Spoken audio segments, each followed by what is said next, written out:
What's up, everybody? Doc Dark 1985. There's levels to this. All right, guys, check this out. Let's talk about this Halo Infinite. Okay. So, Halo Infinite came out over the weekend, and I got a chance to play it. Had an amazing time playing the game. Okay. Had a lot of fun playing it, even though I got mollywopped, got destroyed, whatever. It doesn't matter. The whole point is that the game is fun. The game is entertaining. The game is addicting. Like, I literally could not put the damn controller down. Like, I just wanted to keep playing and keep playing, keep playing. And that says a lot when you're getting destroyed in a game that you want to keep playing. Because usually you get destroyed in a game and you just like rage quit or whatever.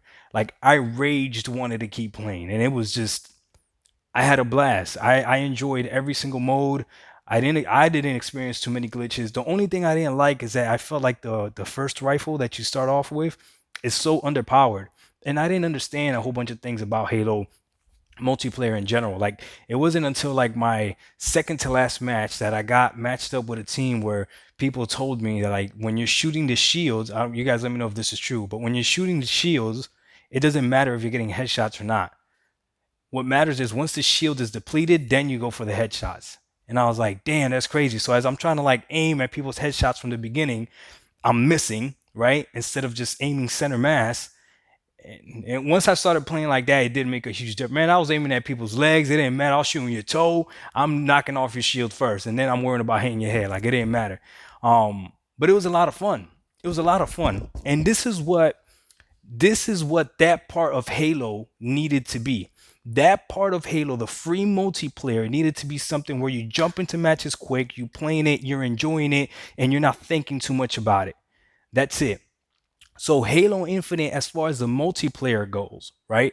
I feel extremely confident that this is going to be a good product, and because they're only going to keep adding to it, right? I feel extremely confident that's going to be a good product, an enjoyable product, and that a lot of people are going to play it because it's also going to be free. I do think I wasn't sure if this was going to be able to compete with something like Apex Legends or Warzone or anything like that, but this is different. If you're not a battle royale type of person, this is the first person shooter to get. This is it right here. So I'm excited to see what happens once this drops. Playing in teams like that, being able to go, man, the matches were ridiculous. Like, it was a lot of fun. I had a lot of fun playing it. Switching off of that though, Microsoft has a unique opportunity to either make Halo epic or really hurt the franchise now. Really hurt the franchise. I don't know what it is. I don't know what it felt like with any other Halo. Like, I don't know what the anticipation felt like with Halo 2, Halo 3, Halo 4, Halo Reach, Halo ODST, Halo 5. Like, I don't know what that anticipation felt like because I wasn't part of the Xbox community then, right? But for whatever reason, it feels like this anticipation for this Halo is extremely high, extremely high. So the people that are rooting for Microsoft are kind of like, please, Microsoft, don't fumble this ball. Please don't fumble this ball. And the people that are already against Microsoft are almost like, fumble the ball, Microsoft. Fumble it, fumble it, fumble it. So Halo Infinite cannot just be okay story wise. And that's what it comes down to, story wise. I don't see the gameplay being that much different than what we experienced in the multiplayer. How could it be? Right? I don't see that. I don't see the graphics being that much different. And regardless of what anybody tells you, the game looked great. The game looked great, especially for fast action shooting game. Like, the game looked great. If you're the type of person that you want to stop and you want to stare at something, go ahead, boo boo, do what you do. If you are going to complain that a chicken ran into the wall and it got stuck on the wall, go ahead, boo boo, do what you do. Maybe you want to play Farm Simulator or whatever, and that's the type of stuff that catches your attention. I don't know. I shot the fruit stand once because I just felt like it was a rite of passage. And I feel like everyone should just go over there and just shoot that fruit stand because it was hilarious. It's hilarious how ridiculous you are. It's hilarious how ridiculous you are that you don't enjoy game. You know what? I feel like I'm way more of a gamer than anybody that decides to go play a game and only look for the flaws of the game.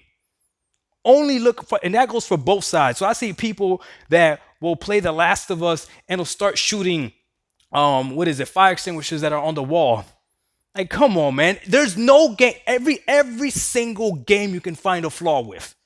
Every single game you can find a flaw with. Every single game. So if that's the type of gamer that you are, don't even come talk to me, man. I'm on a higher level than you.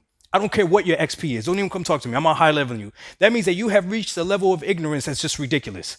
So all these technical analogy videos and all this other stuff, now you're not a gamer, you're a technical analogist. That's what you are. That's perfectly fine. I'm a gamer. And I'm more of a gamer than you are because I enjoy the games.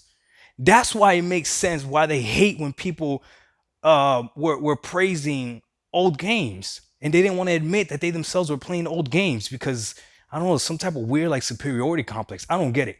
Anyways, back to Halo. The game looks amazing. The game plays amazing. The game is extremely fun.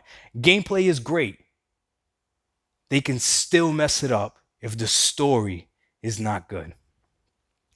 This is what this is what I'm telling you, Microsoft. I am rooting for you. I really am. Obviously, I invested in the Xbox Series X.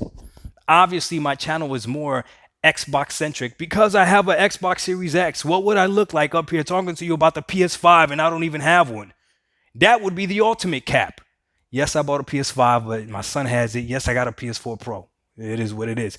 But this is not a Sony channel because I mainly play on my Xbox Series X. That makes sense, right?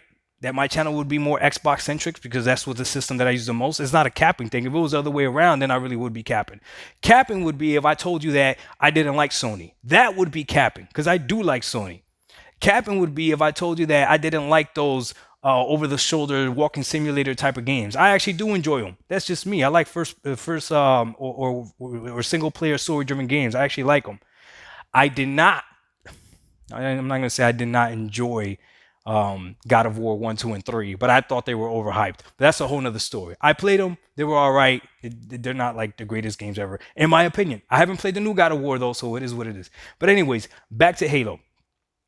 Halo Infinite has to give the feeling that Halo Combat Evolve gave us, Halo 2 gave us, and Halo Reach gave us. I would say those three campaigns, that's the type of feeling that Halo Infinite has to give us. Now, I enjoyed every single Halo. If I was to have to rank them, I'd probably put Halo 2 as my favorite, Halo Reach second, Combat Evolve third, and then you can put them in whatever order you want. ODST would probably be last for me. But I enjoyed every single one of them. So even Halo 5 that people were like was trash, whatever, I enjoyed it. I enjoyed that game. And it looked beautiful. In my opinion, it looked great. However, Halo Infinite has to deliver in the story part of this, especially if this is going to be their last Halo or whatever it is that they're trying to do. I mean, they're naming it Infinite. So what's going to come after Halo Infinite? Or are they just going to keep adding to it? Well, that would be infinity. It never ends, right? I don't know. We'll see what they do with it. But regardless, to end the year, this Halo Infinite campaign has to be epic. Even if most people are only gonna play through it once, I don't care. Even if most people are not even gonna play it, they're just gonna play the multiplayer. It doesn't matter. They have to put everything they can story-wise into this Halo Infinite product. The game looks great. The mechanics are great. They got all that down. Gameplay is great. Looks are great. Aesthetics are great. Now it comes down to how the game tells a story compelling enough that you just want to sit through it. That's what it comes down to. So we'll see. Man, I remember Halo Combat Evolve when they wake you up and you're fighting through the ship and you feel like a badass. Like you feel like you're stronger than the rest of you. Feel like you're the strongest thing on the ship. So it sets the tone as to who Master Chief is, right? It's great. And then once you beat Halo 1 and you play Halo 2, you start to see the story from the side of the Arbiter, which is insane, like that they did that. It's just, and again, it sucks you in, right? Then when you play Halo Reach, you don't feel like you're the strongest member of your team, right? But as you're going through the game, you start noticing that you're the one that's surviving. And then you get to that ending. And oh my God, that last mission. I mean, if you haven't played it by now, I don't want to spoil it. But when you get to that last mission, it's just surreal because you already know, let's go out, salute, right? Let's go out.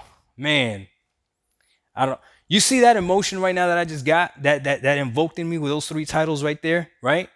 That's what Halo Infinite needs to do. If Halo Infinite campaign wise can do that,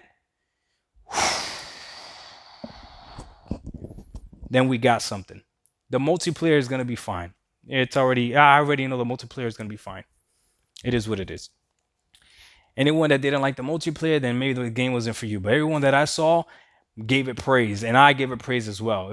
I didn't experience many bugs or anything. There was only what 3 maps that you could actually play, and I still had fun. So when they add more maps and everything, yeah, the game's gonna be crazy good. The whole battle pass things, all types of games have battle pass. I have Apex Legends on my PC, on my PS4, on my Xbox Series X, on my Xbox One S back in Illinois. PS5, my son has Apex Legends. We only have battle passes on the PC and on the PS5. That's it. So when I play on my PS4 Pro, because I like to play with him, when I play like that, when I play on my Xbox, I haven't purchased anything. So you don't have to buy anything to enjoy the game. Battle passes are not necessary to enjoy the game. So this is an option if you want to get the battle pass or whatever. So it is what it is. I'm probably gonna get the battle pass, though I ain't gonna lie, I'm not gonna cap. But man, the campaign is the one thing left. But it's a big thing. We're not gonna act like it's not. So for all those people that are pro Halo, don't give Microsoft its praises yet. The game is not done. It's not just great blanket across the board. Don't do that. We got to wait to see what the campaign looks like. And to all those people that are already dismissing Microsoft and all this stuff, you got to be careful because this game might set the tone for the next years to come. Doc Dog 1985, yo, there's levels to this. And if you didn't have fun playing that beta, you capping hard. We out. Peace. Or maybe just suck.